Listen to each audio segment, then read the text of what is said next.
Assalamualaikum warahmatullahi wabarakatuh. Yang berhormat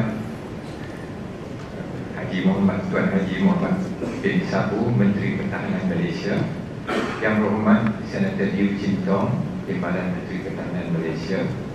Yang berbahagia Jeneral Tan Sri Datuk Seri Panglima Haji Zulkifli bin Hanizah Al-Abidin, Panglima Angkatan Tentera, Panglima tertinggi, pemimpin tertinggi Angkatan Tentera, tuan-tuan dan puan-puan sekalian. Terutamanya saya ingin mengucapkan terima kasih kepada Tuan MiDAS kerana sudi untuk saya untuk menjadi instigator untuk sesi pertama ini, dan dengan segala hormatnya saya menjemput segala ahli-ahli panel yang semua terkenal kepada tuan-tuan dan puan-puan sekalian, iaitu Profesor Dr. BA Hamzah,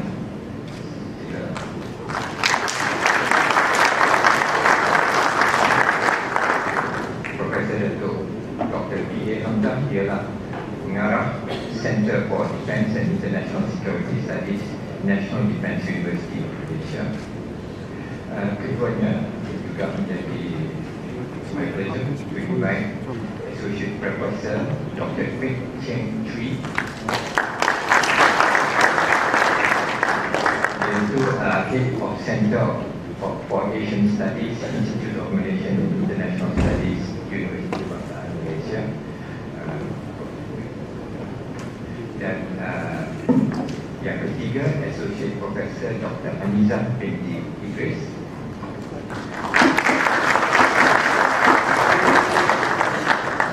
pensyarah di Department for Southeast Asian Studies, Faculty of Arts and Social Science. Saya tidak ingin mengambil masa yang lama, cuma sebagai introduction kepada sesi ini, mengatakan bahawa we are truly living in interesting times. This is one of the rare moments in history where the fulcrum of global power is shifting, where rising powers at the highest level are challenging resident powers. In this case, at this time in history, global power is shifting, economic power is shifting from the west to the east, and in particular to the Asia-Pacific region in East Asia. In tandem with this, the global theatre of contestation between major powers is also shifting to this region, to the Asia-Pacific. And the primary actors are rising power or the re-emerging, resurgent power of China versus the resident power of the United States. And as we all know, in such moments in history, they are characterized by instability, by stress, by all kinds of problems, particularly for smaller nations that live in the shadow of these huge behemoths. This is one of those periods, and beyond that, of course, there is the Honourable Minister mentioned just now, there are rapid changes in technology, particularly, especially in cyberspace, cyber warfare, etc., that demand that nations in this region especially relook at the strategic environment and what are the implications for them. In this regard, Malaysia, this session particularly is focused upon how a country like Malaysia, a maritime nation like Malaysia, views the shifting strategic situation that is occurring in this region. What are the opportunities, what are the challenges, and how best does a maritime nation like Malaysia respond to this situation? Without further ado, I would like to invite Yang Berbahagia Profesor Dr. BA Hamzah to address us.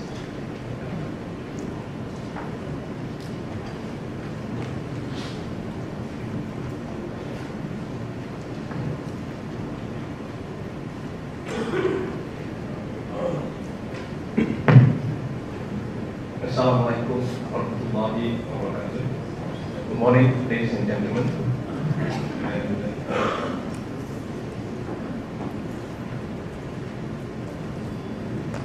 Mohammed, with your permission, I would like to start the discussion today.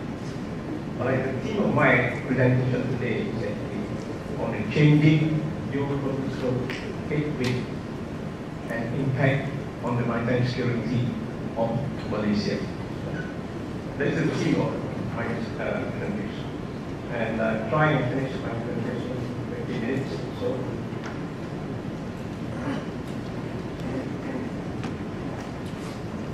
Okay, I'll give you the summary of my thoughts, and I'm trying to fill the blanks at some later stage when time permits. The assertion I'm making in this meeting, as a summary of my thoughts are: first, the geopolitical security architecture that the Americans built after the Second World War is now breaking. And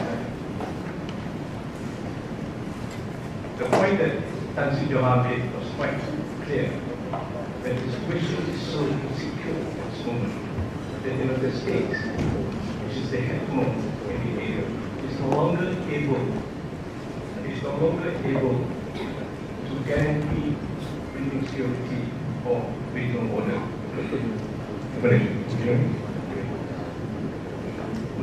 And this has adverse consequences on regional security. Insecurity as a result of the breaking down of the architecture of politics. Regional insecurity has led to many countries to take up certain policies, including, in the case of China, the militarization of China, the remilitarization of Japan, arms build up almost in all the countries in Southeast Asia and Asia Pacific. Tensions between rival powers, which also mentioned by Jawhar just now, are likely to create greater instability in the region, with China, for example, pushing for greater influence in the area. And this could actually also further disarray. Now, tension between the US and China can spill over into our region, as was mentioned by Mohammed, the Ministry just now, in particular in South Asia. So a geopolitical landscape is dawning on the region, and the changing of the guards in my view, resulting from the US-China transition, can undermine regional security. Pax Americana can no longer lead the world. That is one assertion. But more importantly, as we are talking about Malaysia as maritime nation, I think the Malaysian Sea or the Malaysian waters is our economic lifeline. I want to drive home that tagline: Malaysia, that the sea is our lifeline. 95% of Malaysia's exports actually goes by sea, and the sea is larger than our land mass by 1.8 times, and the sea contributes roughly about 40% to the GDP. There are many ways of calculating the contribution. Now, the other assertion I want to make is that there are so many stakeholders at sea, and as a result of this, I think we need to work together, internally and regionally, to maximize the benefits from the sea. Our security and economic assets at sea can be easily compromised by hackers, either they are state-sponsored or non-state-sponsored or proxies. Vessels, ships, and aircraft, you all know, depend on CDiSS for navigation purposes. Criminal or rogue state can interfere with the control of a ship or aircraft by compromising the GPS. And many of us are still clear about what happened to 370 many years back. The other point I want to drive home is that as far as the force structure that MiDAS wants to redesign, I think we must take into account not only for threats to security from the normal traditional sources, but also have to look into the situation in cyberspace, a point which was mentioned by Mohammed yesterday. So Malaysia needs what I call it a state of offensive capabilities, offensive capabilities in the sense that for deterrence and as well as for to complement our diplomacy. Now, very quickly, I want to move to. Okay, this is a piece of article I wrote a few months ago describing how the architecture has fallen apart. Many of you, if you are interested, are able to read this. All right. How should we respond to geopolitical headwinds in a geopolitical landscape? There was also a question was raised by Jawhar just now. To me, it's quite clear that Malaysia should reposition itself in the face of the geopolitical headwinds. Whether we undertake a policy of hedging or recalibration, our foreign policy must be decided jointly and at the highest level. It's no longer the purview or the dominance of one ministry. Our foreign policy must also be able to protect our core interests at all times. And we need to enhance diplomatic skills. Diplomacy is no longer the sole responsibility of one ministry. Just like defense is no longer, it should not be sole concern of the Ministry of Defense. Everybody must be concerned with foreign matters as well as defense. Now, we need to strengthen and upgrade the military as well as political ties with our neighbors and other like-minded countries where possible, using the existing mechanisms. In my view, there is no need actually to reinvent the wheel. We need also more of the joint and combined operation like the coordinated patrols in the Strait of Malaya, the Eye in the Sky in the Strait of Malaya project, as well as a trilateral project in CDiSS. And therefore, internally, we need to collaborate to defeat the criminal activities at sea. Now, this is one picture that tells stories. It's actually a picture of people looking at Trump, and we did telling Trump that he knew the world is growing, and the United States no longer leads the new world. Have a look at that. A picture that can tell you a lot of stories.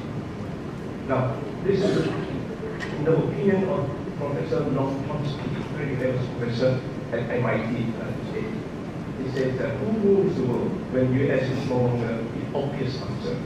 It's not China for him, but public opinion is actually the second. But for us, the reality dawned on us.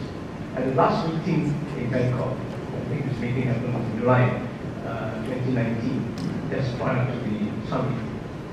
It's quite clear. China has risen to become ASEAN's most important dialogue partner.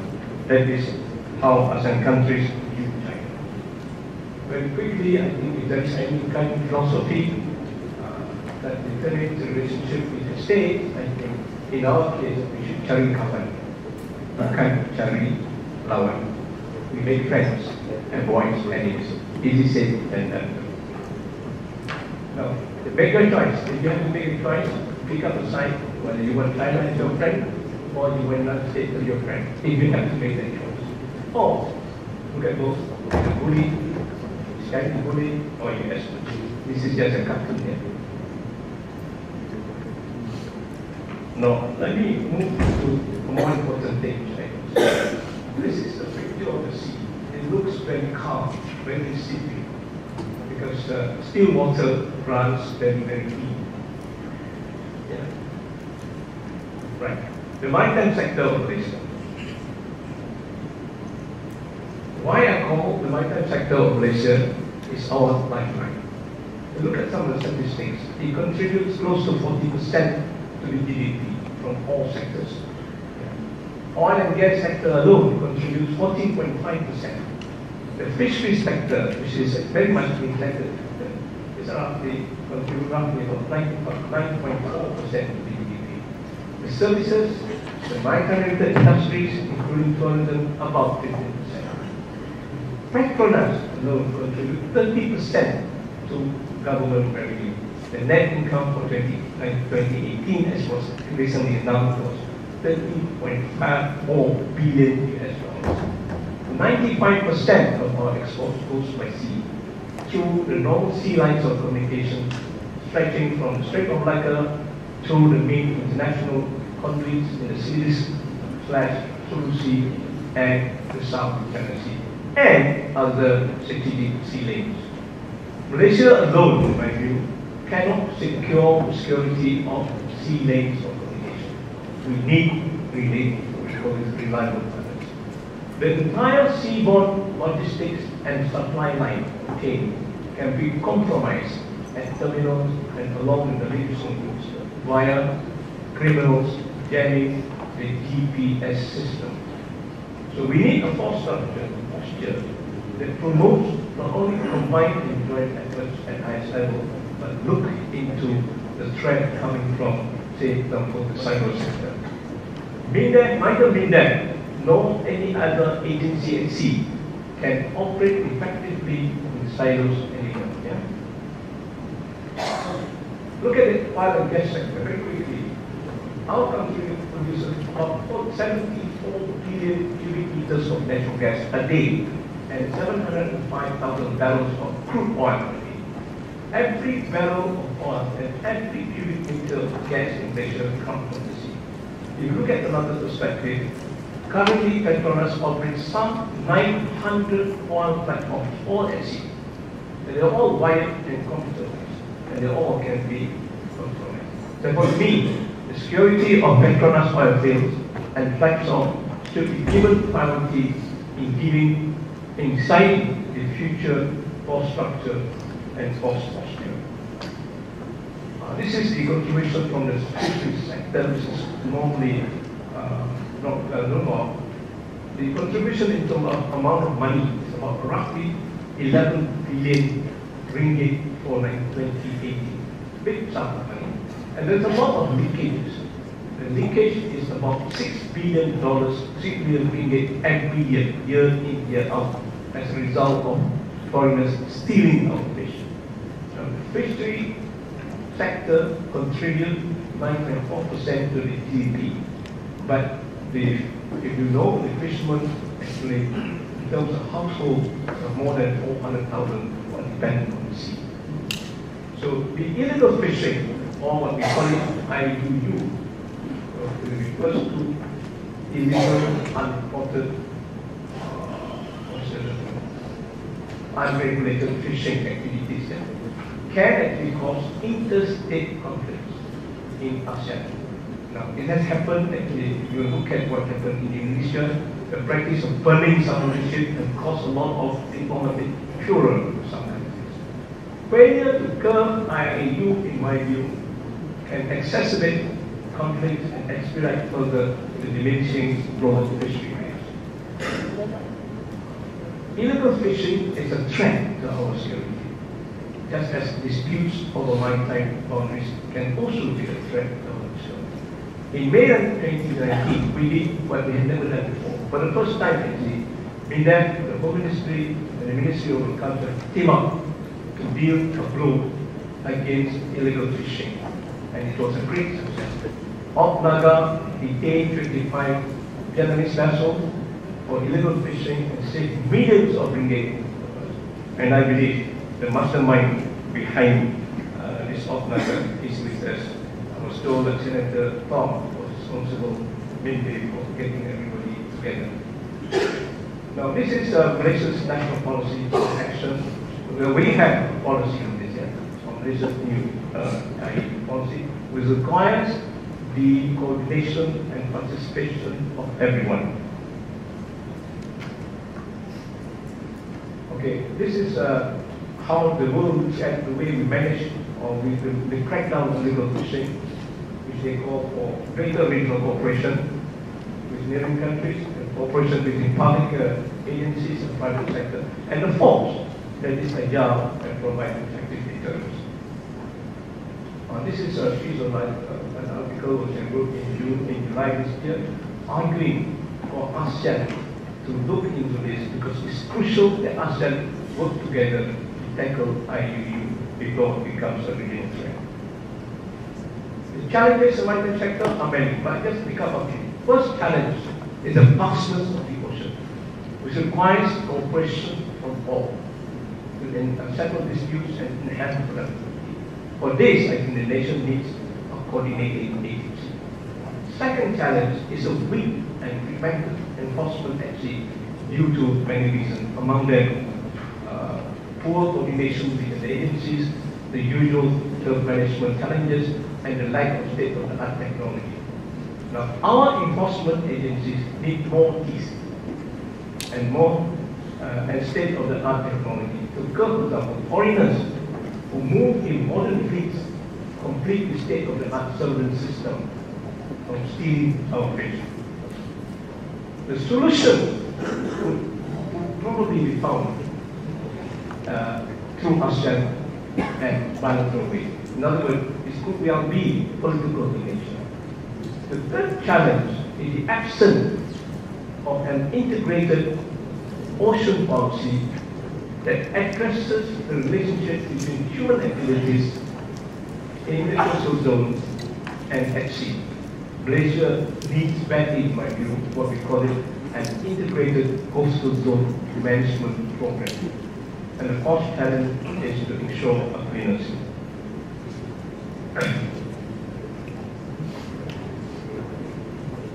Okay, this is Malaysia's, no, this is a statement from Mohammed. He made this statement after Lima when he said that Malaysia's maritime enforcement is fragmented. It's not my word, but it's Mohammed. I share very much with his sentiment on this. Alright, the other challenges are, one, we must change the rigid mindset of the sea as a dumping ground. Instead, in my view, we must embrace the sea as a critical life support system because it provides oxygen. 50% of the world's supply of oxygen comes from the sea. It provides protein, fish that you eat, that I eat, come from the sea. And it provides mineral hydrocarbon resources. It is also a very important carbon sink, and it regulates our temperature. The other one is that I think we need to acknowledge the geographical reality, the point that was also made clear earlier on by Mohammed the Minister, that our territories are separated by sea and airspace that goes over and through the territories of another country or countries. The challenge to designing the force structure is to ensure we have uninterrupted access to our territories. The last challenge, and the seventh challenge to me, deals very much with security. This is a bit concerned with our nautical charts or map that do not conform to international law or does not conform to international norms. A map denotes our territory, from where we derive our jurisdiction for enforcement and other activities. Therefore, it has to be very accurate. The 1970 map needs to be revised. It's extremely outdated. It has been the source of irritation with our immediate neighbors. Twice we went to the ICJ to settle the sovereignty issue of a few features as a result of the map. Now quickly, this is just to show you the map. This is called the map. We have the map of continental shelf of Malaysia. Please don't call it a new map because it's an old map, but it's a continental map. The red line denotes actually the continental shelf in this particular place that we agreed with Indonesia. And this is the other one. But if you look at the integrated map, very interesting, there is a gap in between, and those gaps belong to not belong. The territories of those gaps belong to. So So in order to move from one point of Malaysia to the other side of Sabah, we need to pass through all of life the territories of the countries, mainly Indonesia. Alright, let me give you some estimated distances for planning purposes. I mean, if you fly from Kuala Lumpur to Kuik Cheng, it's about 8 miles per mile. Flying time by March is about 1 minute plus. If you fly by jet, maybe do it in half an hour, like before. If you fly from Kuala Lumpur to Kota Kinabalu, it's about 2 hours 30 minutes. By sea from Kuantan to Kuik Cheng at 10 knots, it's about 2.2 days. And by sea from Kuantan to Kota Kinabalu at about 3.7 days, or almost 4 days. If you go by sea from Lumur to Kota Kinabalu, it's about 78 hours or so, almost close to 40. So we are reinforcing our troops in Sabah and Sarawak. We must take note of the distance. And from Kuala Lumpur to Tower, by sea, by road, by air, is about 2 hours and 55 minutes. Of course, by jet planes, it can be cut by almost half. So very quickly, if you look at the bird's eye view of foreign territories that we have to cross or access in order to get to our territories. Look at the map carefully. Just now I just showed you the gaps, but now you can see for yourself that the territories, the Indonesian territory, the Vietnamese territory, and in certain parts actually the Philippine territory to the north, although we don't have to cross the Philippine Sea in order to reach our Sabah. This is another map that shows you South China Sea, the position of Malaysia, the locality, and how we are separated by sea, and how and to access our area we need to go through, fly over some other countries' territories. Now, let me give you the concluding remarks. I think quite obvious, we need to be aware of the geopolitical headwinds I'm talking. We need to avoid getting entangled with big powers. We must not rush to choose between A and B. But if we have to choose the side, make sure that we be the side that can protect our core interests. Be wary of activities in the cyberspace, especially that had crippled national security of other countries. For example, that happened in Estonia in 2007, Georgia in 2008, and Iran in 2010. So we need to work with some of the ASEAN countries in order to mitigate this threat from cyberspace. The maritime sector, as I said earlier, repeating myself, is our lifeline. So the security of the maritime sector should be a national concern. We must improve on the efficiency of governance at sea. Government agencies and the private sector must join hands to protect and preserve our interests at sea. It sounds motherhood, but this is a point that we need to strengthen. In my view, a Ministry of Ocean Affairs is highly recommended as a one agency for the maritime sector. Otherwise, we are not going to be very active at sea. Japan, South Korea, Indonesia, and Taiwan, and some just to name a few countries which have actually a ministry dealing with the ocean. Now, while an agile and reinforced posture is desired for deterrent purposes, it must be mutually supporting and look at the maritime security beyond just mid-deck analysis. The way forward, to me, is strength via cooperation and partnership, whether internally or regionally. I think this is for now. Thank you so much, ladies and gentlemen.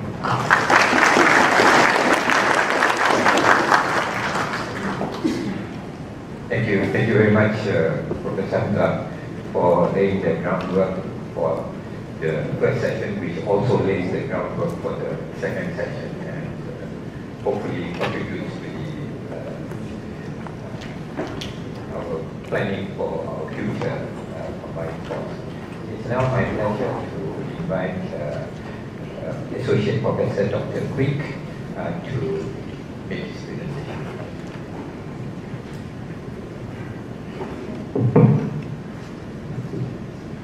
Thanks so much, Mr. Jawhar, the chairperson. Selamat pagi, selamat sejahtera, and a very good morning to everyone. Given the time constraint, and Mr. Jawhar reminded me a few minutes ago that I have about 15 minutes. So given the time constraint, let me straight to the point, skipping a salutation. You know, academics are pretty bad in salutations. So let me straight to the point and live up to my name by making a quick presentation without speaking too quick. So I have 3 points, and all 3 points are very much summed up in this one-liner that you are seeing in front of you. Malaysia, a maritime nation with continental roots. So there are 3 things that I would like to highlight at the outset before I move into the specific slides. So number 1, this one-liner, Malaysia as a maritime nation with continental roots, highlights that when planning and thinking about Malaysia's defense development, this notion is critical, not just for one or 2 services, but for all 3 services. Number 2, this notion of maritime nation with continental roots is not just crucial for Peninsular Semenanjung Malaysia, but also Sabah and Sarawak. And number 3, this very notion and direction of Malaysia as a maritime nation with continental roots is critical for Malaysia as a smaller nation at the time of a growing great power rivalry and growing international uncertainty. So I would show this map, and I think YB Menhan would recall a number of points that we talked about during one of the JK DASR. When the word bridging linchpin came out during one of the presentations, Menhan was very quick to say that Malacca Sultan. It's also Tanah Malacca. So the bridge, Malaysia as a maritime nation with continental roots between the 2 vast oceans of Pacific Ocean and Indian Ocean is certainly something that connects Malaysia's past, Malacca Sultanate, with a present and also future at a time of international growing uncertainty. So I would like to highlight a number of points from this map. I believe that whenever we saw this map, most of us would pay attention to Peninsular Malaysia and also Sabah and Sarawak.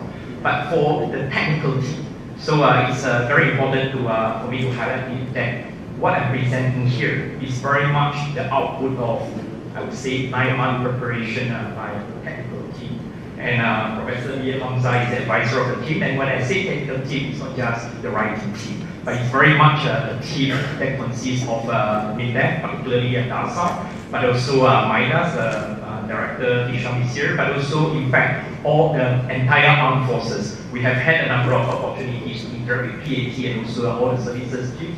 So what we are sharing here is very much a reflection, in a way, as that will give a summary of what you are going to expect from a defense white paper that Menhan is going to present and on the 2nd of December. So a key point here that you're going to read from the defense white paper, our country's first defense white paper, is about the bridging linchpin. So it's a bridging linchpin between the Pacific and Indian Ocean, in the sense that you saw that we are actually at the center of 2 big oceans, Indian Ocean and also the Pacific Ocean. But this horizontal centrality, we are at the center, if you pay attention horizontally, is also matched with vertical centrality. Vertical centrality in the sense that Malaysia is right between the continental north and also the maritime south. And as I said, this is not just about Semenanjung Malaysia. It's very much about Sabah and Sarawak. You can't talk about Malaysian defense by not talking about both Semenanjung and also Sabah and Sarawak, and bearing in mind that two-tier territorial operation is clearly one the key component of the Malaysian core or of the Malaysian defense framework. So we are also learning from earlier presentation, in fact, Menhan and also Dr. Jawhar, excluding Profesor BA Hamzah, mentioned that maritime is very much the source of resources and also national wealth. But I'm going to highlight that it's not just about resources. There are another two parts about risk and also resolve. So risk in the sense that Malaysia defending Malaysia's security, you can't think of just one source of risk. There are multiple. I think we have learned that multiple risks, multiple threats clearly take the form of traditional from the sea and also the big power of competition, but also non-traditional aspect of terrorism, piracy, so on and so forth. With that, let me move on to my 3 points of why border. Why talk about Malaysia as a maritime nation with continental roots? So we need to think very strategically about this issue. So again, as I highlighted earlier on, Malaysia as a linchpin is really a direction that connects Malaysia's past with the present and also the future. The future is very much characterized by what the first speaker, Profesor BA Hamzah, has highlighted.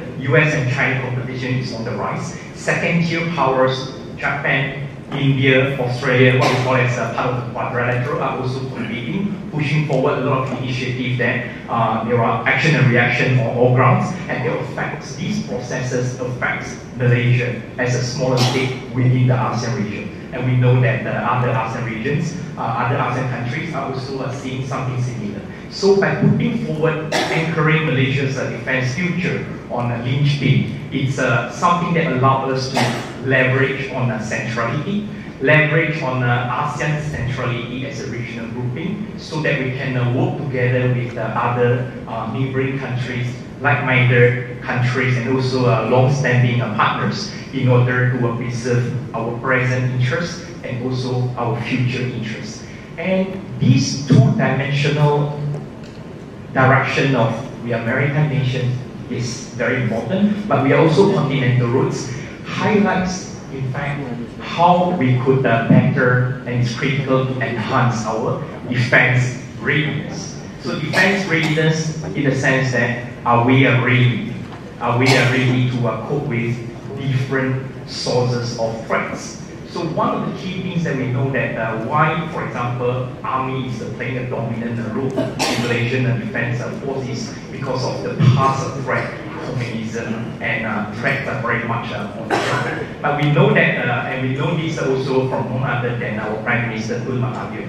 Defense White Paper team have had a number of interactions with Tun M, and Tun M highlights the emerging, the so-called enduring threat of terrorism. So terrorism and knowing what happened elsewhere, for example, Philippines, Malawi, we know that urban warfare clearly is one of the key issues that Malaysian armed forces, particularly Army, has a big role to play as a country preparing for the different multiple sources from at sea and also from air. So all issues that join us is very, very important. Even other type of threats, traditional and non-traditional, all point to the fact that armed forces join us is critical in order to ensure Malaysia's defense. So there should be no gaps within the three armed forces, and not just about the armed forces, but also armed forces interaction, cooperation with other security agencies, non-military security agencies, and that means that there is a need for greater resilience, internal resilience. And the very fact that Malaysia is separated by two territories, Semenanjung and Sabah and Sarawak, clearly indicates that we need to do this also with some form of external partnership. Partnerships, not just neighboring countries, ASEAN as a group, but also with, again, long-standing partners in near and also far. All these are very important, and as I said at the very beginning, is the attention is not just about the so-called the traditional aspect of Semenanjung and also Sabah and Sarawak. That clearly the threats are on the sea, but also on ground. But we are also very reminded there are recent movements that actually expose Malaysian security at a greater risk. Just to take one example. The recent announcement by Indonesian authority by moving a new capital to Kalimantan, East Kalimantan, clearly has attracted, I would say, transformed the geopolitical landscape for the long term in a big way. Our interactions with various agencies, including and also entities, including MiDAS team, indicates that although the announcement was only in recent weeks, but in fact, Indonesia has been making a preparation over the last 10 years. The radar systems are being employed, so on and so forth, clearly put Malaysia in a naked, to quote one military officer's illustration. So when you are naked in external actors, either foreign powers or neighboring countries, I think that clearly increase our exposure. And are we ready? And I think I would leave to the experts, the professionals to judge whether we are ready. But as an academy, as a member of technical team in preparation for Malaysia's inaugural defense white paper, we certainly think that by highlighting the fact that Malaysia is a maritime nation with continental roots, guide us to pay attention in ways that can enhance our defense readiness, jointness, resilience, and partnership. And these are the three aspects that the three-pillar defense strategy put forward by a defense white paper try to capture. So jointness really is about how to make Malaysia be ready for traditional and non-traditional sources along concentric deterrents. Concentric in the sense that it's about core, extended, and also forward. Resilience is about internal resilience, comprehensive defense. And partnership is really about external partnership. And all these are relevant because we want to maximize Malaysia's potentials as a country, as a linchpin between the two big oceans, between the North Continental and also the South Maritime. And to do that, clearly there are aspects that we could think about how linchpin and direction allows Malaysia to play the role of bridging, building, and binding.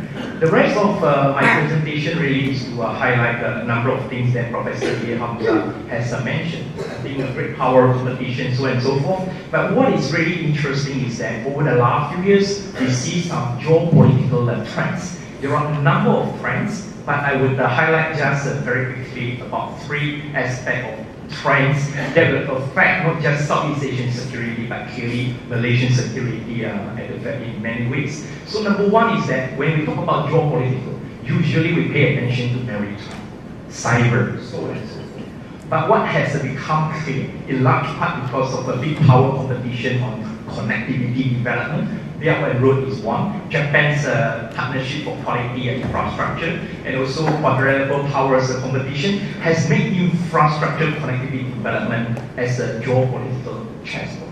Mahathir proposed about Singapore-Kunming rail link back in 1995-1996. And we are seeing more signs that all these are going to happen along the continental, mainland Southeast Asia, and Malaysia again is at the center. Are we ready? Secondly, about institutional influence. So big power compete not just through alliances, but through all kinds of institutions. If we only think about alliances and alignment, that would only be relevant, I think, during the wartime. During peacetime, we need to pay more attention on institutions, and smaller states have to be active in playing the role. I will end my presentation by showing this four-pillar or the table that I think complement what Professor BA Hamzah has mentioned early on. He used a very strong word by saying like the world order is collapsing. And that my understanding that he's referring to the fact that the first pillar, US-led alliances and order is being challenged, being eroded in many, many ways. So from ASEAN countries' perspective, from Malaysia, from ASEAN countries' perspective, we saw that world order, regional order will always be evolving. The best way, standing and speaking in 2019 and then 2020, we should envisage, we should really formulate our policy according to these four-pillar direction. In the sense that first and second pillar are still there, and there are the key pillar. First pillar in the sense that it's a US-led alliances, hub and spoke systems. Second pillar is ASEAN-led regional multilateralism. ADMM plus, so on and so forth are very much popular.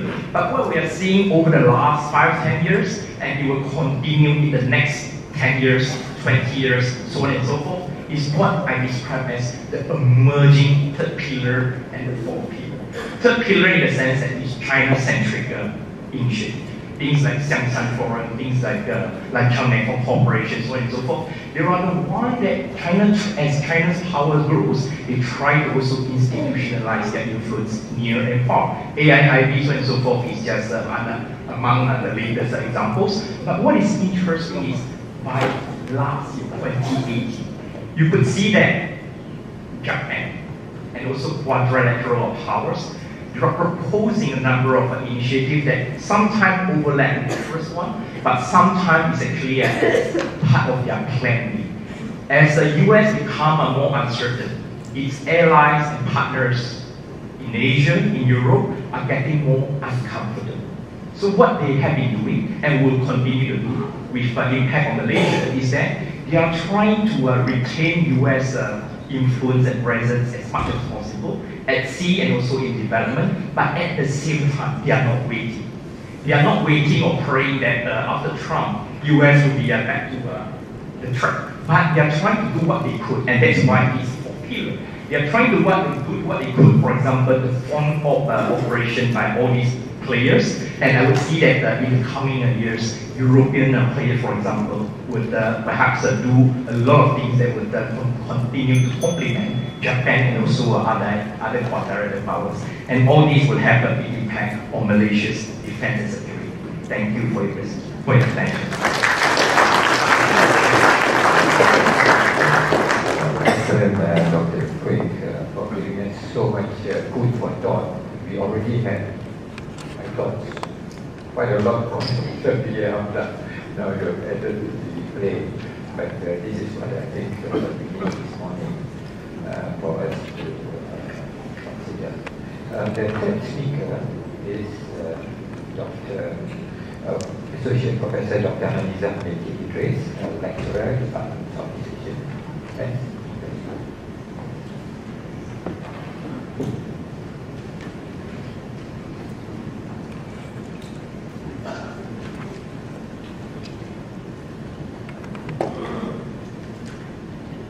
Assalamualaikum warahmatullahi wabarakatuh. Very good morning. Thank you, Tan Sri Jawhar, for the introduction, and thank you very much to MiDAS for the invitation, and also I would like to also thank the Ministry of Defense for inviting me to present papers.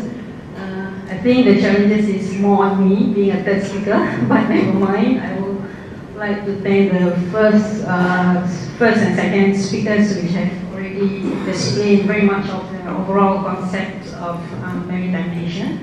But today I'm going to share some of my findings on the importance of what we call port sectors for Malaysia, not only for Malaysia actually, it's in the world, because we Malaysian actually in the port sector, we are actually in the forefront of the maritime economy. We are being the second important ports in the world after Singapore in the region, because China is still number one, followed by Singapore and us, Malaysia.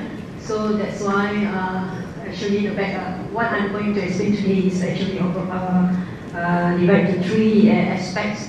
The first one is going to discuss on the importance of port industry in Malaysia and also in the world, and the second part is the importance of maritime connectivity, because today everyone is talking about OPO, One Belt One Road initiative, how it's going to impact Malaysia, for example, in the world. And the third aspect is on the challenges. Yeah?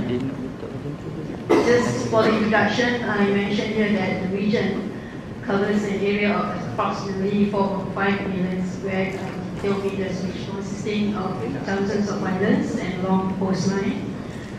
In terms of population, we have actually in 2017 we have 6.5 million population. That shows how huge we are in the region. Yeah, the third largest, if I'm not mistaken. mistaken, and the region is thus a maritime neutral environment to a much greater degree than any part of the world.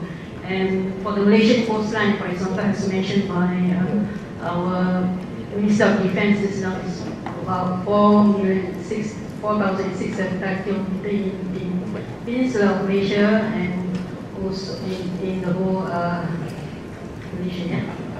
And this is the map of Southeast Asia that has been used by many to show that the importance of the region, consisting of important seas and straits, for example, the South China Sea, South China Sea, which located the Spratly Islands, and also the Straits of Malacca, Straits of Sunda, which is important, and also the Jawhar Sea, Indian Ocean, and also the Pacific Ocean, which actually very interconnected.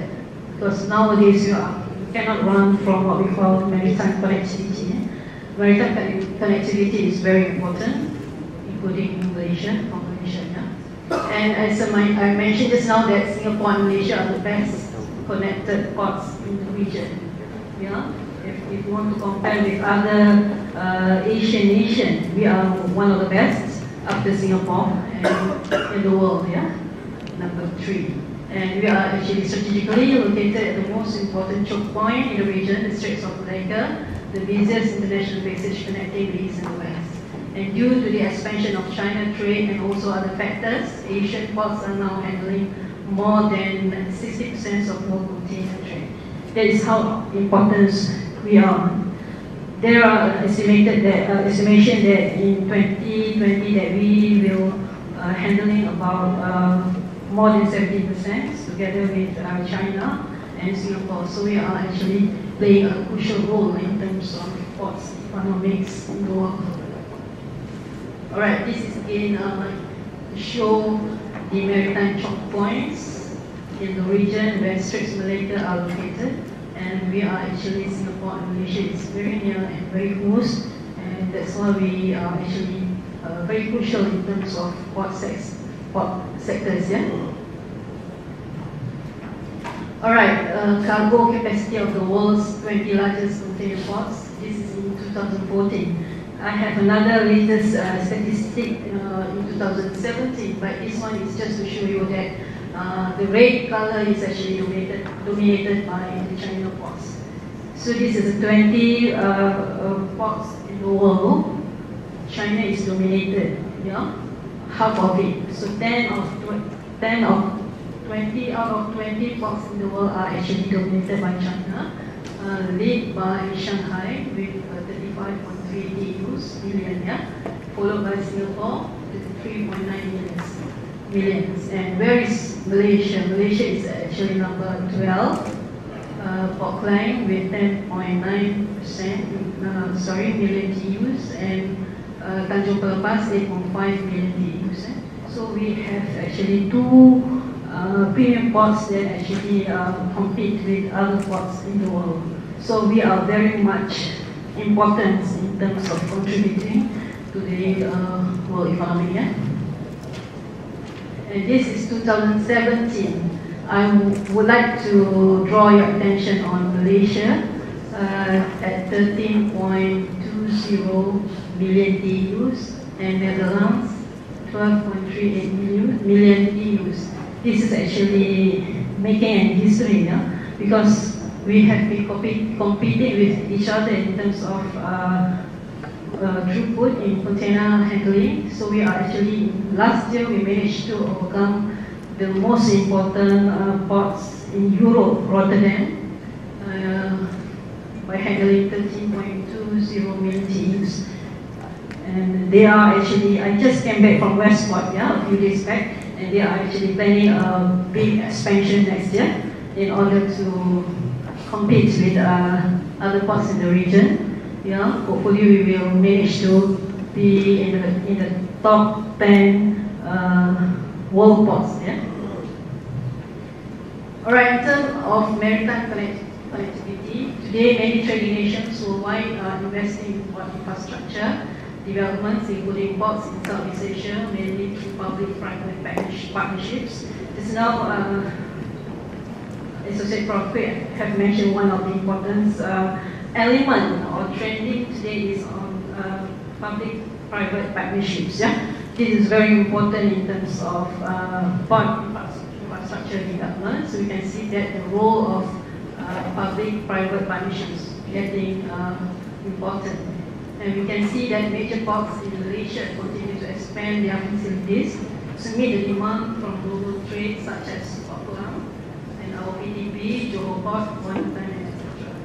And Singapore is now, everyone knows that they are actually relocating its port into us, which has sparked Malaysian attention due to uncertainty.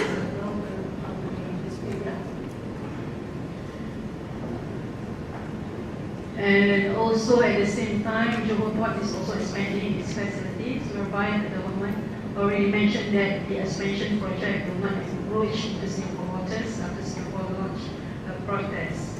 This reminds me of a 1979 terbaru, Prof Hamzah, the 1979 new map. Yeah? This is very much what happened in terms of boundary between Malaysia and Singapore, and the port limits for Johor and also Singapore. So the one in blue is actually the Johor port limits extension, and the one is only very close to Singapore. Expansion is about 500 meters away. You can see the below there unilateral extension of Johor port limits in 25th October 2018. It's only 500 meters away from Tuas, South Singapore. Yeah? And we can see that in the region, some countries in the region are still lacking in providing port facilities, such as Indonesia, the Philippines, Cambodia, Myanmar, due to many factors including finance and weak policy and regulation. And most of the port infrastructure developments at those countries are actually supported by ADB and World Bank. And currently in 2013, China introduced One Belt, One Road initiative. Just now I just have a chit-chat with Prof mentioned. She just came back from China, and the issue is on OBO, One Belt, One Road initiative with Indonesia as a partnership, and how Malaysia can, contribute in terms of cooperation in the One Belt, One Road initiative. And this is actually involved too many countries, about more than 70 over countries across Southeast Asia, Central Asia, West Asia, and Europe, including the proposed canal by Thailand. Right, this I just quickly show what are actually in terms of port development. Or this is what happening currently today. All nations, especially Malaysia and Singapore, actually expansion their facilities. You can see that Malaysia are actually continue with the port expansion in Klang and also in Kuantan, and a huge expansion by Singapore, the Tuas terminal. Yeah? And again, you can see that the proposed canal, this is something that not new, but it has popped up when Thailand trying to include it when they discuss it with the China on the One Belt, One Road initiative. And this is the maritime connectivity that been introduced by China. You can see that it also involves the land and also the maritime connectivity.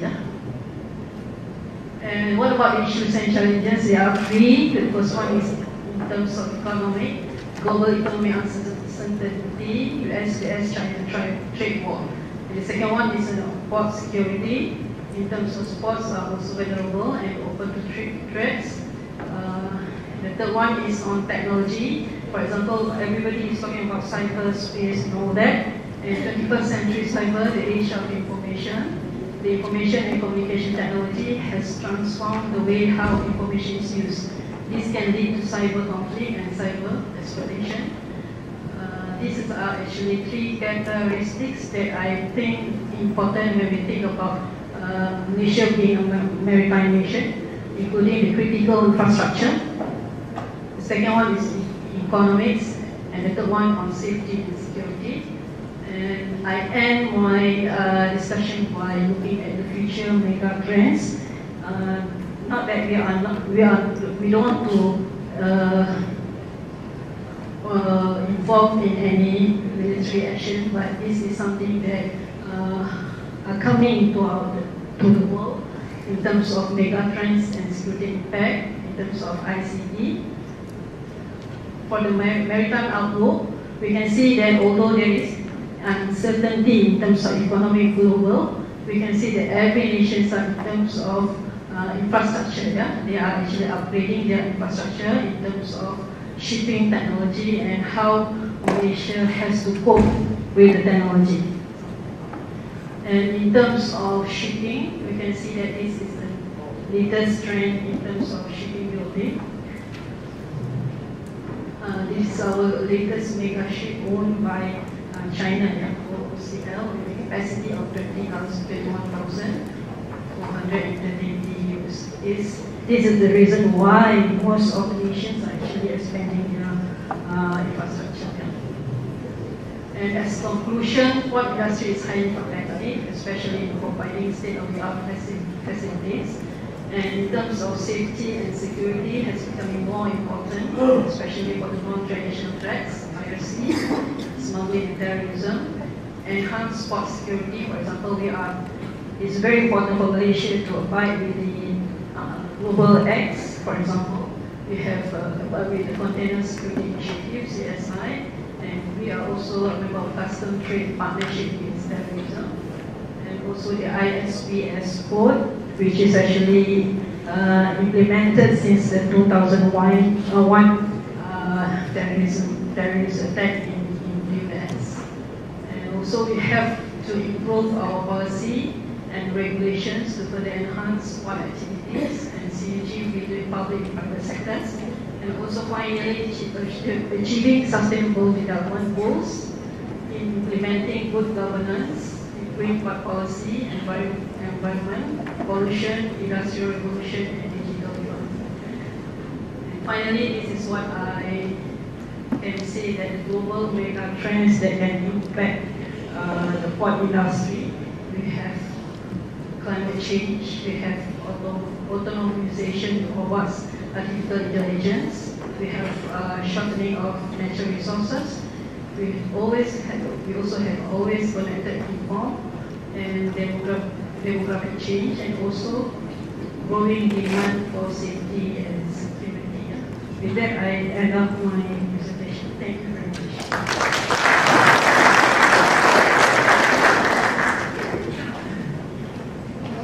Thank you, Dr.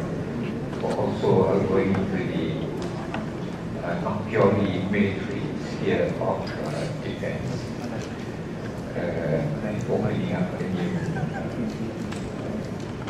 area for this. We started a bit late. I think with the agreement of the organizers, maybe we could stray 10 minutes, 10 minutes into the time. So instead of ending at 11, we end at 10 past 11. I hope that will be all right, 10 past 11. That will give us 30 minutes for discussion, for Q&A. I think we should make full use of the limited time available to us. I think both three eminent speakers, Dr. Hamzah, Dr. Kuik, Dr. Hanizah, gave us so much to think about and to consider. So I invite members from the floor to make your comment or pose your question in as brief, succinct a manner as possible, so that we have time for others. Similarly, in the response from the panel, also we try to be brief, otherwise we take a long time. So can you please also identify yourself, those who would like to participate? You're welcome.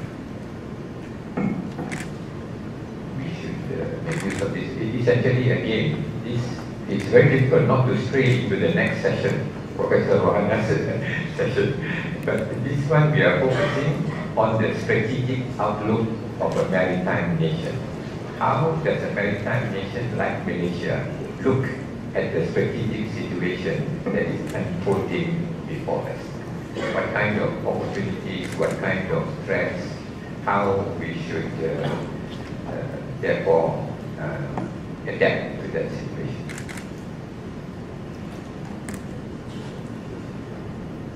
Yes, please.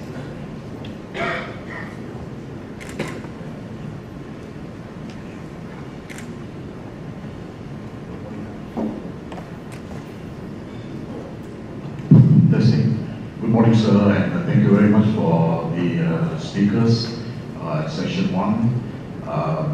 Very eloquent and very thought-provoking strategic outlook for us to consider. I would like to just identify yourself. Yes, Captain Martin from Maritime Institute of Malaysia, Senior Fellow of Center for Maritime Security and Diplomacy. I heard Dr. Jawhar, Dr. BA Hamzah giving us the view of the strategic outlook and the role of the military in the joint force. But I keep hearing the word join and combine, join and combine. Do you mean, sir, that when you say combine, we need external forces? Because the word join and combine are fixed terms in the military. Perhaps you mean join an interagency to look back at safeguarding our resources, as you mentioned, the living and non-living resources. And for Dr. Kuik and Dr. Hanizah, Dr. Kuik did mention about the word linchpin. Linchpin is something very important, especially for the tire and the axle. And you say we are linchpin for Indo-Pacific. I would like to perhaps pose a question when you mentioned about the new Jakarta in Kalimantan.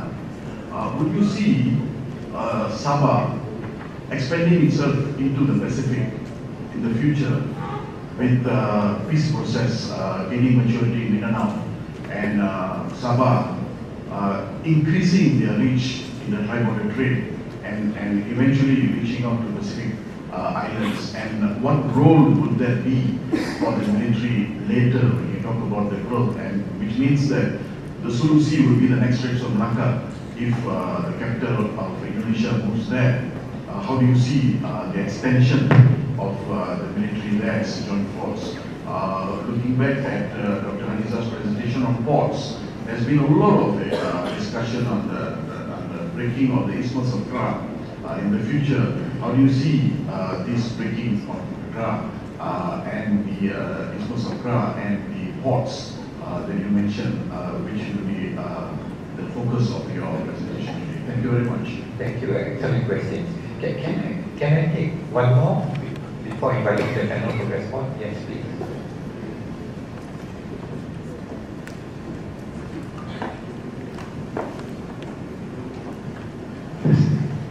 Good morning, sirs. Thank you for your speech. I wanted to ask a question, particularly to Professor Hamzah. Your name? My name is Samuel Loh. I'm a student from the University of Malaya. I wanted to ask Professor Hamzah, with your suggestion that we have a need for the Ministry of Ocean Affairs, what is the implication to domestic affairs, and as well as what is our announcement in our posturing of the foreign policy with this declaration of a need for the Ministry of Ocean Affairs? Thank you very much. Thank you very much. So we have 3 questions, one each of the good captain for the panelists, and then we have one from Stephen. Can I invite Professor Dr. Hamzah to respond? A quick response to the question raised by Captain Martin. I'm aware of the difference between the joint operation as well as although in my younger days I was never given the chance to attend the staff college. Anyhow, when I talk about a combined operation, I meant actually the kind of activities that we do together with other countries, say in the Strait of Malacca, the joint patrol, the combined patrol, coordinated patrol, as well as in the CDiSS through sea, where we have a trilateral arrangement involving all the three countries. When I speak of a joint, actually I was talking about the operation between the militaries and the Air Force, Navy, as well as the land forces. I hope that will answer your question. Question that raised, second one, is on the establishment of the Ministry of Foreign Affairs. Now, this is because we need a coordinating agency, that could actually take care of the mirroring activities at sea. At the moment, as Dr. Hamzah mentioned, there are about 13 or 14 agencies involving taking care of the sea. So we are not one in this. My argument is, as has been done by other countries, Indonesia, established an ocean affairs ministry, and I think they are better in terms of coordinating their activities at sea. China, Taiwan, China is not yet, as well as Japan. And I think the fact that the statistics show very clearly that we have a lot of activities happening at sea, and then they are very instrumental or important to our well-being. I think we need an agency, a ministry that could actually, coordinate some of the activities and intervene and then maximize our benefit at sea. Thank you. Thank you, Dr. Hamzah. Thanks very much, Captain Martin, for your excellent question. So I have 3 quick points to respond. So number one, the first point is that early on, we actually use the word Pacific Indo-Region rather than Indo-Pacific region. And there is a big reason why we choose to avoid Indo-Pacific and use the word Pacific Indo. The very big reason is that Indo-Pacific is becoming a term that implies the so-called US and also the quadrilateral powers way of pushing back China. It's about concerning China, but it might be containing China. And ASEAN countries, Malaysia included, don't want to be entrapped. So the fact that if we use the word Indo-Pacific, it might be increase the risk of us being entrapped into big power competition. So that's point number one. It's not Indo-Pacific HB, but Pacific Indo-HB, number one. Number two, I think by linchpin, we are actually leveraging on ASEAN centrality. So it's not just about Malaysia's strategy. It's Malaysia, we evolve a strategy on the basis of ASEAN centrality, as you recall. And ASEAN, a few months ago, just launched the so-called ASEAN Outlook on the Indo-Pacific. And this is something that clearly Malaysia should and has been leveraging on. And the third, also the final point is that by linchpin, we mean 3 things, right? 3 things that actually Malaysia has been playing a role about reaching, about building, about buying. And so meaning that we are not creating new wheels, but we are trying to substantiate and also link all these roles in a better way in order to mitigate to reduce the big power uncertainty. For example, very quickly, reaching in the sense that Malaysia is reaching among Maritime Southeast Asia and also mainland Southeast Asia. With very expansion of ASEAN 5, ASEAN 6, ASEAN 10 is very much an indicator of Malaysia's reaching role. And during the post-war era, having 1.0 has also very much to do with IC's approval as well, reaching the so-called Southeast Asia with Northeast Asia. The fact that they talk about East Asian region, Malaysia really actively we should continue this region to our advantage, not just in East Asia, but also on the other side of the ocean. And that brings me to mind. Let's make it a point that because of centrality and because of various track record, World Food Program, for example, has used Malaysia's centrality to build the so-called the depot in the Subang. And this is again something that promises our potentials. And if we have value to all big powers, international financial, that increase our leverage. Finally, about buying. What Malaysia has been put forward is not just to reach and also build, but also to buy. So we have to play a big role in institutionalizing one mechanism or the other. I would have time to elaborate that just to take 2 very good aspects, 2 examples. The eyes in the sky, Malacca Strait, petrol. on this side of Indian Ocean, Malacca Strait, and on the other side we have a TCE. So these are again the institutional cooperation in managing non-traditional security that Malaysia take the lead role in guiding other like-minded countries who are face also see the same kind of threat perception. And I think we should really build on all these existing mechanisms to our own advantage.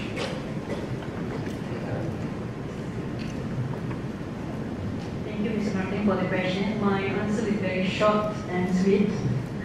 I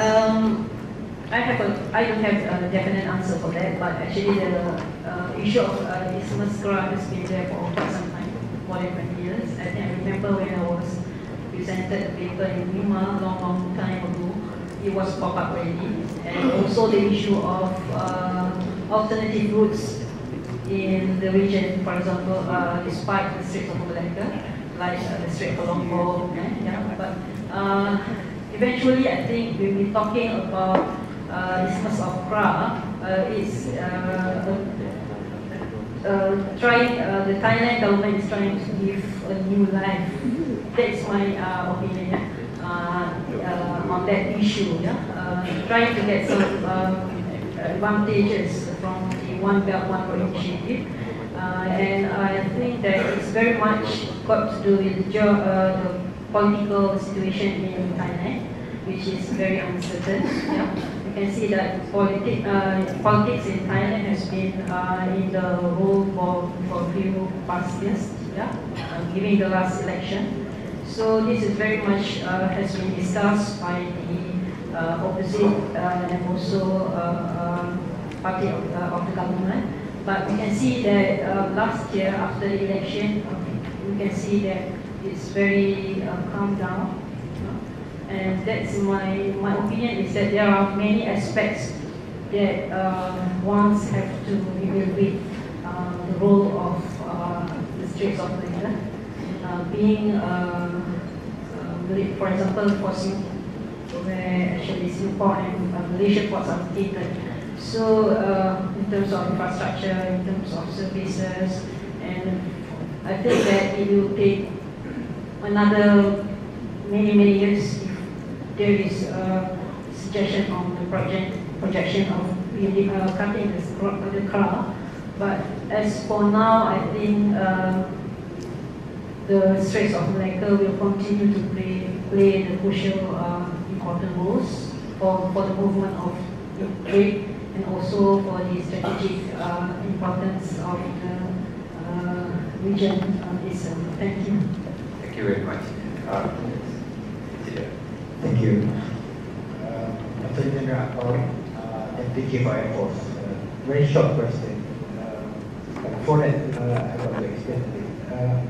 First of all, thank you very much for the talk by the three speakers. I think this is not Ministry of Defense problem.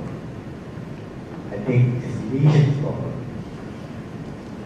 Interagency or ministry rivalry is pretty normal because resources is limited, budget is limited. Profesor BA Hamzah mentioned we have got 13 agencies, not coordinated, so on and so forth. Does Malaysia define itself as a maritime nation? I would argue, with the lack of this policy, I don't see any way forward. There will be continuous inter-rivalry or inter-ministry issues. 13 agencies uncoordinated will still be there with the lack of a national level policy of defining Malaysia as a maritime nation. Your opinion, please. Thank you very much. I think this is a crucial question. All the time, not just Malaysia, I think in many other countries.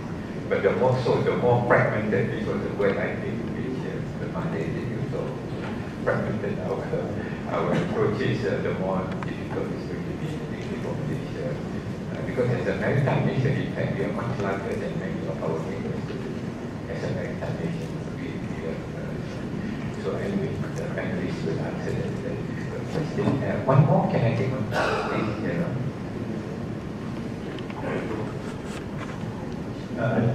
just like echo to this question, almost think like. Okay. So, the reason why we have this seminar or conference, when we talk about maritime, is very much in line with what we are doing. At the same time, I think when we talk about this one, we're talking about this maritime, we're talking about very much from the security perspective. This is where we can stand. But after listening to the briefing, we know that there is big economic impact, also political impact. So the point is that to echo what the Abbas mentioned earlier, from what you have experienced talking to other agencies, whether Malaysia as a nation putting ourselves from that maritime perspective, and therefore all the plans that we have done or strategic moves that we have put in the future or at present, putting ourselves as a maritime nation. For example, okay, we have seen that we are studying about the port facilities. We're taking advantage of that from a commercial point of view. So that has been done. But again, this is very much done in isolation. We have not seen this. If Malaysia is so important, if the Malaysian think that maritime is so important, then what has been mentioned, 40% of the GDP is from the sea. Why we are not putting ourselves in terms of providing securities enough to protect all those assets or national resources that potentially we can extract from that. This is what we're trying to say, what we are trying to champion, what we are aware and what we understand. It does not translate literally into the action that we want to put in. Of course, when the MiDAS talk about security perspective, looking that there is important of maritime nation, they're looking into other things. They kata tomorrow there is siapa nak pegang besok, They always think in that manner, but they never think about the importance of preserving the peace there. This is important. It's not, nobody is going to war. We know that. Maybe not in our lifetime, but if we don't preserve the peace there, yes, you are welcoming the war. So, in other words, this is the things that I guess not only from MiDAS perspective, not only from the Ministry of Defense, we have to be translated right to the lawmakers. We must make this program or this awareness translated right to the top. Then only we can make our action concerted and talk about we are maritime nation. Therefore, we have to behave like maritime nation. Thank you. Thank you very much, Lakshman.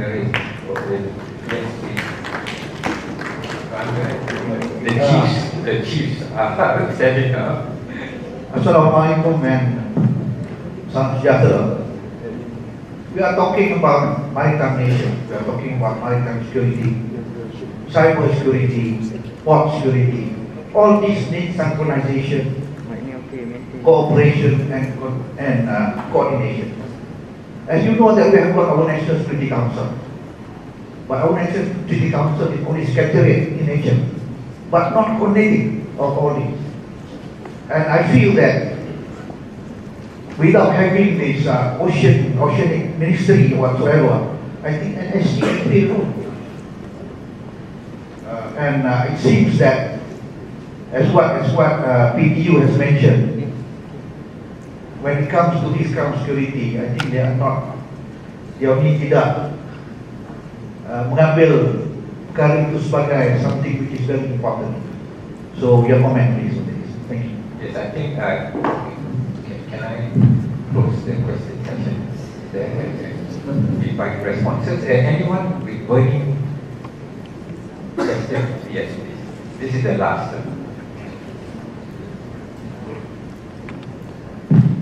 Assalamualaikum warahmatullahi wabarakatuh. Laksamana Muda Muhammad Hassan, Inspector General ATM. Thank you for the presentations. Strategic outlook is actually the platform that we can see what is forthcoming. That is the thing that we have to face now and in the future. But when we talk about a maritime nation, before we go further, we need to look at the nation itself. The maritime domain that provides us with a GDP, economic lifeline, but definitely what brings in is towards the survival of a nation, that is the people and the livelihood. Here, when we are looking outward, I mean the strategic outlook and its actions, we must address the basic. The land must be well defended, the air must be well surveilled and defended, and as such, the sea also must be well defended. What I'm trying to get at is, why is the government or the politicians not looking at the basic defense to be fulfilled? As such, we will be able to address our future strategy. Why I'm saying this is, there's so little focus given to the defense sector.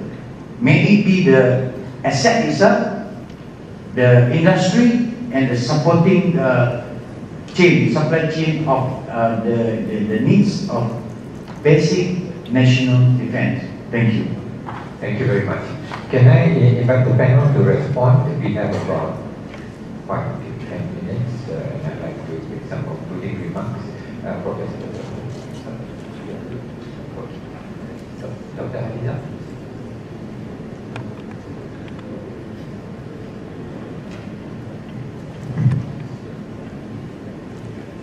Frankly speaking, I hope that Prof Dr. BA Hamzah will answer the question.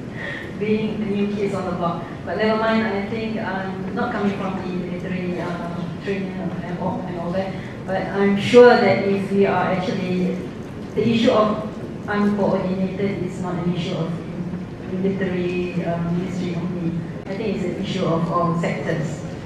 This has been discussed quite lengthy in other sectors, for example, uncoordinated and strategies, for example. But I'm sure that in the future, there's a white paper and all that, the importance of the Ministry of Defense in defending Malaysia as a maritime nation will rise up, and especially in terms of confronting the new challenges in the 21st century. As we all know that the issue of cyberspace and all the digital economy are very crucial and trending at the moment. And I hope that in future that with the white paper that the role of ministry will be more important in terms of defending the nation. Thank you.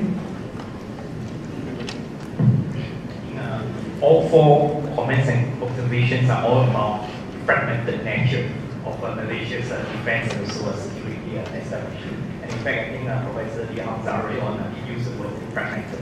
And from an academic focusing on this particular issue, the quick point is that I think the fragmented nature is kind of a reality. Given Malaysia's geography and also the nature of our demographic structure. But certain aspect of a fragmented nature can be addressed and must be addressed, particularly in terms of the interagency coordination gap that we emphasize in this defense white paper. And I think attempts and efforts have been made during and even more before these processes. But just take the one example that I think we could share. In fact, many of you who are involved in this white paper preparation knows about it. We have 8 chapters. Final chapter is about reform. And the earlier position by the overall the big theme is that we want to highlight about security and defense reform. But clearly, non-military security agency are resistant, saying that this is a defense white paper. Let's not include the things, mechanics, and processes that would affect the other non-military security agency.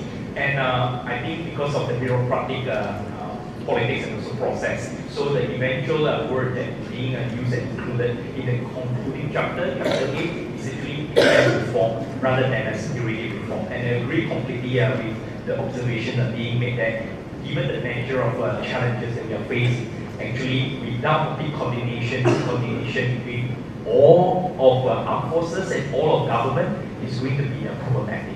And I will end my observation by saying that anyhow I remain optimistic, because defense white paper is a milestone, not a destination.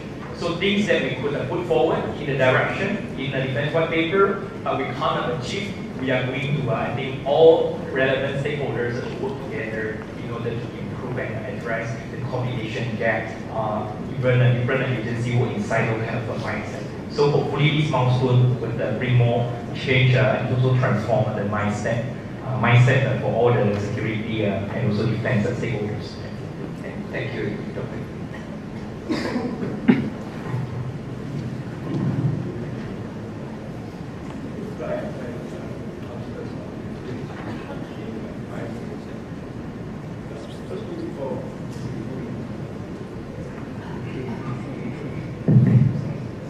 Okay, let me try to answer some of the questions in 5 minutes. Firstly, with regard to the question from before, I think with regard to the situation at sea, the management of the sea, I think we have been lacking in terms of enforcement, and that is because, as I said in my presentation, due to conflict of interest and fragmentation of the enforcement agencies kind of thing. So some of you may be aware that many years back, Jawhar and myself and a few others, we were appointed as members of subcommittee, cabinet subcommittee, to handle the issue of fragmentation at sea. In regard to one issue particularly, that was enforcement. So we came up together with a solution which led to the formation of the Coast Guard. That was what our task was, to look into the possibility of coming up with an organization that look into the fragmentation of enforcement. Number 2, actually, as I see, the question, somebody proposed that why don't we use the NSC, National Security Council? Let me be very, very frank about it. National Security Council is only a secretary. It has been good, it has been able to solve the problem many, many years ago. Yeah, I don't know when the NIC was established, I think way back to 1980. We are now in 2019. And from my perspective, SC has not been very efficient in coordinating affairs. Number 3, I think, this is why I propose the establishment of a coordinating agency. I call it a ministry simply because I want to elevate the status of the ministry that's been done elsewhere, and I think we should do that. Now, with a ministry of fisheries or ocean affairs, I think we are better able to manage the fragmentation. I think Nancy Wang's comments are very interesting, because you look at the I think it was a comment, I don't know, so it was a comment, it was the commentary given to the discussion, which I think we should look into it carefully. Because I think we can almost think that in terms of Ministry of Defense and sea, we must think sea as a national perspective. But it's unfortunate that in the past we look at things differently. The land domain is not the land domain, because that's where the operation is. But at the same time, the sea is also equal, because if you don't have resources, it doesn't make much sense to leave. Now, the point I think, the other point which was raised much earlier, do with the situation in the Isthmus of Kra. Now, the idea of the Isthmus of Kra, as many of you may be aware, started way back 225 years ago under the range of Brahman faith. The Thais have been wanting to toy with the idea of cutting a canal across the strait of the Isthmus of Kra. And now we are toying with the idea that the money is coming from them. It may not happen. It may not happen. Very strong. But what is important? China today, in my view, has overcome what they call the Malacca dilemma. Because what they have done is to construct land routes, for example, over Burma, to Kunming, and over Pakistan, from Gwadar Port to another place. So a few other routes are happening. And also, when the Arctic Circle starts to melt, you're going to change the geopolitics as well as the transportation system. So in my view, China is less concerned about the availability of Strait of Malacca. Although I think arguably, from the Malaysian point of view, yes, Strait of Malacca is important to us, but getting lesser and lesser as far as China is concerned. So in the interest of time, I just stop there. Thank you very much for Hamzah. I feel, in terms of as an instigator, scary word. As a kind of a moderator for this session, I would like to wind up. Distill some of the points made, but we don't have the time. So I just like to dwell on 2 points which came up during the discussion, which is the NSC, number one. I was in NSC long ago, I think before some of you were born. But I was in NSC. And NSC, gave us a name. Actually, it was a successor to the NOC.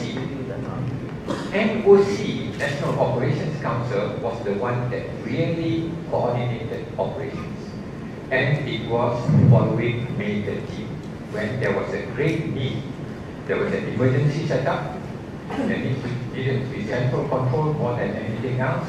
And it was all under the Director of Operations. The Prime Minister became the Director of Operations, and the NOC was set up to assist the Prime Minister to direct operations. During that period, the NOC was what some of us have. It was a real coordinating, it was a commanding body. But once the track declined, the major teaching Parliament was restored, etc., then the need for NOC became less. So NOC became more a secretariat, coordinating, etc. But in future, if there is another situation, emergency situation that rises, Parliament is disbanded, etc., then I believe NOC will come up again, because that is the reason why NSC is retained, so that when the time comes, we have the skeleton organization which can be expanded into a full-fledged operating mechanism. But the second point I'd like to add, which is very close to the heart of all the military defense leadership here, is resources, resource availability. I think one of the, it's sad to say, MiDAS and the armed forces have not been, trouble politically, have not been given sufficient importance in a sustained fashion.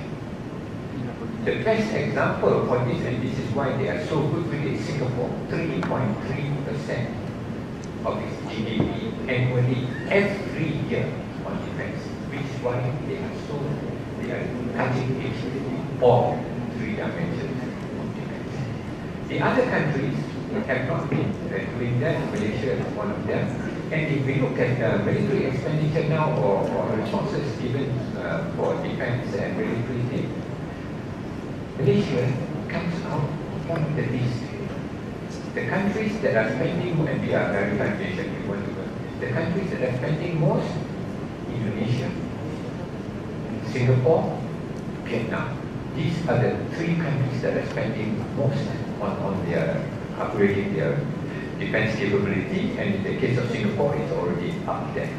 Malaysia, in fact, stand corrected, is just above the Philippines, and we know where the Philippines is. So I think, really, if we want to be serious with the white paper, Maritime Nation, etc., etc., there has to be greater allocation of resources to be deployed to the right areas, including cyber defense, etc., in order to make our defense capacity very critical. Thank you very much.